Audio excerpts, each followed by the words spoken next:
লিখিত পৰীক্ষাৰ দিন ঘোষণা যিসকল প্ৰাৰ্থীয়ে DHS আৰু DHS FWৰ অধীনত গ্ৰেড 3 টেকনিক্যাল আৰু নন টেকনিক্যাল পোষ্টত আবেদন কৰিছিল সেইসকল প্ৰাৰ্থীৰ পৰীক্ষাৰ দিন ঘোষণা কৰিছে।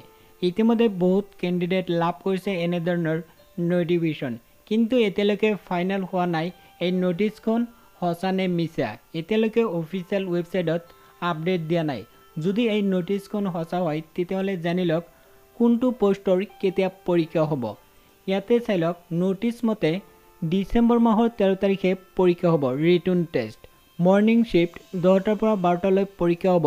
পোষ্টৰ নামবিলাক হ'ল ফাৰ্মাচিষ্ট, NM, ষ্টাফ নাৰ্ছ, তাৰপিছত blood bank technician, laboratory technician, refrigerator mechanic morning শিফ্টত হ'ব।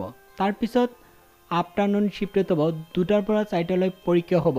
ইয়াতে পোষ্টৰ নাম উল্লেখ কৰিছে। তাৰপিছত হ'ল ডিচেম্বৰ মাহৰ 20 তাৰিখে পৰীক্ষা হ'ব মৰ্নিং শিফ্টত হ'ব। পোষ্টৰ নাম ইয়াতে উল্লেখ কৰি দিছে। তাৰপিছত আফটাৰনুন শিফ্টত হ'ব, ইয়াতে পোষ্টৰ নাম উল্লেখ কৰিছে নোটিছ মতে, কিন্তু এতিয়ালৈকে অফিচিয়েল ৱেবছাইটত আপডেট দিয়া নাই, এতিয়ালৈকে আপডেট হোৱা নাই। যদি এই নোটিছখন সঁচা হয় তেতিয়াহ'লে এই ডেট মতে পৰীক্ষা হ'ব। এতিয়ালৈকে ফাইনেল খবৰ অহা নাই এই নোটিছৰ ওপৰত যে সঁচা নে মিছা।